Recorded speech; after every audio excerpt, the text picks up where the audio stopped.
what are Russian people really like? I mean, every nation is obviously different and everybody is shaped by their environment in a way. So what is it that makes Russian mentality particular? What makes it different? And maybe some foreigners will never get it. Yeah, I mean, there is some, of course, yes, there is some things that foreigners could never get because of the lack of the experience, the same cultural experiences. So I would say, like, one of the most notable ones is the 90s. Like, in modern Russia, right, like, while in most of the Western world, the 90s were a very good decade, economically especially, and culturally also. In Russia, it sucked. It was like horrible. Yes. Because it was right after the USSR fell apart and the economy was in shambles. So I would say most people in post-Soviet countries were in survival mode. There was no money. There was no food in the stores. You had to pretty much rely on your own resources to survive. Like, even salaries were sometimes not given out in money. They were given out in things that your factory or your company made. Like, sometimes, like, salaries, I'm not even kidding, were given out in friggin' vodka. All right. Or tires, like my father had. Yeah, he worked at a tire factory. Yes. And sometimes salary would be paid in like production of that factory. Tires. Yeah. So partially, and this was like deeper than that though, people survived in their dachas, all right? And a dacha is like kind of like a summer home, but you don't go there to relax. You go there to work in your garden. And hard working. I mean, physical work, yeah. Like, you go there to work in your garden so that you have a bunch of veggies for the winter, right? And the dachas actually helped in the 90s a lot. I still don't like zucchinis. Yeah. Because we had to eat it a lot in my childhood in the 90s. That was especially abundant in the 90s. Yeah. And if, for example, and still, like vegetable ragu, I don't like. I mean, it brings me to that time, and it means like if I have this ragu, it means like I'm poor. Yeah. And have nothing to eat. Another thing that's important is the intellectual part of it, which is reflected in the Russian literature. So this also shaped the Russian mentality a lot, and it goes past like the modern system or even the Soviet system. As the Russian literature, like in American stories, a hero usually goes through a transformation and emerges transformed, defeats everybody and accomplishes all his goals and et cetera, et cetera. In Russian literature, your main character is crushed by the forces of the world upon him. And he's suffering all the time. He or she, like Anna Karenina, for example. Or an idiot like Myshkin. Count Myshkin, Count yes. Myshkin, like, yes. So you go through suffering, and your secondary characters may have things work out great for them for contrast, but your main character like goes insane or dies or something like that. So with all of that, you have a certain world view, like a certain view on people, a certain view on the world.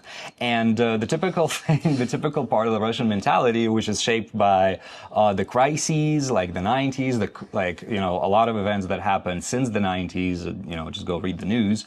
All of that is, like, all of that results in a certain skepticism, right? Yeah. Like, you want a critic on your team, want a skeptic, hire an old school Russian. Yes. Like, if you have a bunch of dreamers with their heads up in the clouds, like going, how are you?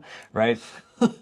To, add somebody who will level all of that out, I would say definitely. And I'm sure if you've spoken to like older Russians before, you've seen that. I'm not a good representative because I'm very much Americanized. I am a good representative. Everything you say to me, like any idea, I will meet it with like high level of skepticism. Mm-hmm. No, it's not gonna work. Yep. My brother's like that too. Yeah, I don't tell him anything anymore because like that's the first thing He's 13 years older than me. I can give you like a lot of reasons why it's not gonna work. Yep. That is true. That is true. And yeah, I lived in the U.S. for like 16 years plus or whatever. And that affected my mentality. And of course, all of that results in the fact that people don't like smile so much by default. By default, people just remain neutral, and there is smiles are reserved for situations where smiles are a logical response, but not a first action. Right? So there is no social lubricant by default. And we've spoken about this in some of our previous videos as well. We talk about smiling a lot in our videos. So I'll add a link to one of these videos here. But long story short, that's exactly what happens. Like there is no kind of fake smiling. There is no smiling by default. It's any kind of excessive niceness feels inauthentic. And smiling is reserved to for friends and close people and people that you already know at least. And there is a difference that this idea brings us to a difference between, like, for example, American mentality, like you were as a representative. I'm like a chimera, like kind of both. But this one is related to you, actually. Okay. So you can call friends everybody you know. Yeah. Like your coworkers. Yeah, I'm Americanized here. Coworkers, like some random, this is the hard one. Acquaintances. Yeah. This word is really challenging for me. But in Russia, like Russians, we consider it to be friends, like really very close people. Very close. So there is a different understanding of who you call friends. Yes. So a friend is somebody who's genuinely close to you. It's like the type of person who you don't even have to say that you're in trouble. They will come help you automatically because like they know you. So a real friend in the Russian culture, it's true, Masha's definitely retained this mentality. I'm a lot more Americanized here.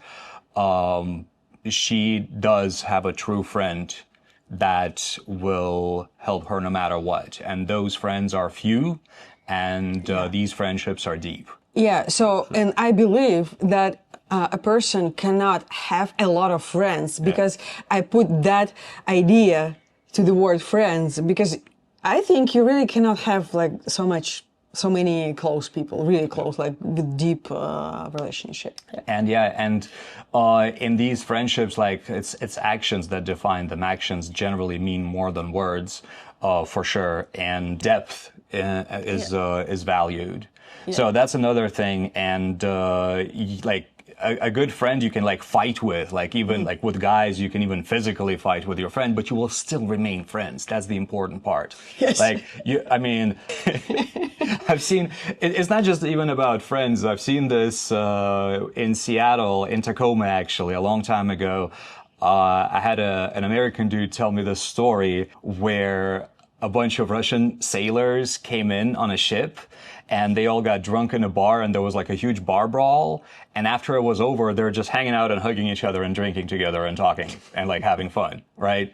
And like they all totally, I guess they like vented out all their emotions and just made peace and continued to have fun. Like it was like that. And I've seen something like that myself. In St. Petersburg, it was two drunk guys walking together, supporting each other, and then randomly they would just stop and start punching each other. And I was just standing there watching them, and that went on for a little bit, and then they would help each other up and just continue walking, kind of supporting each other like this. It was the craziest thing, but it was a very Russian thing to watch. Very much. It is very Russian. Yes.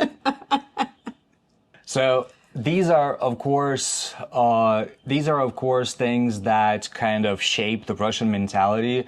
Obviously, this is a loaded question, and it's not just these things that do shape the Russian mentality. This is a loaded topic. There is a lot more that we could talk about here. And also, if you would like to share something that your nation has, something that's part of your mentality, please share that in the comments as well. How is that different from what we have discussed from the Russian mentality? But before we finish, one very important thing that I'd like to mention that most foreigners will not understand about being Russian is that in Russian apartments, for about a week in the summer, there is no hot water. So,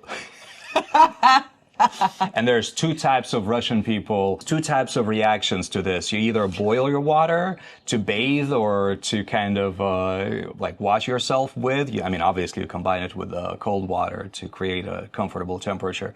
Or you just take cold water showers and pretend that it's good for you. So that's very much a Russian experience. And this is actually due to the fact that Russian cities are heated centrally, and for a week every year there is this maintenance where all the hot water is just shut off. So I guess it also affects the Russian mentality in a way. And we're going to pick our next topic. That's what we do on this channel. We pull things out of our hat, which is why we're called the Hat. We only have 2 topics left for this season, so a new season is coming up soon. I think it's your turn. No, it's yours. It's my turn, okay. Yes. So the next thing we're going to talk about is what is one thing Russians do automatically when they enter a home. we're going to talk about more than one thing. We're going to talk about a bunch of things. So what are some things that Russians do automatically when they enter a home? We're going to discuss that next time. And thank you very much for watching, and see you in the next video.